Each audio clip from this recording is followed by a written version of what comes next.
সব ফয়সালা হয়ে গেছে। কোটি কোটি মানুষ এখন জান্নাত আর জাহান্নামের দুই দলে বিভক্ত।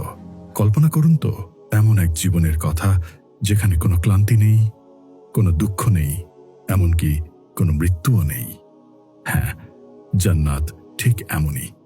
কিন্তু কারা পাবে সেই অনন্ত সুখের ঠিকানা? আর যারা জাহান্নামে যাবে তাদের শেষ পরিণতিই বা কি হবে? জান্নাতের দরজা যখন প্রথমবার খুলবে তখন কেমন হবে সেই দৃশ্য?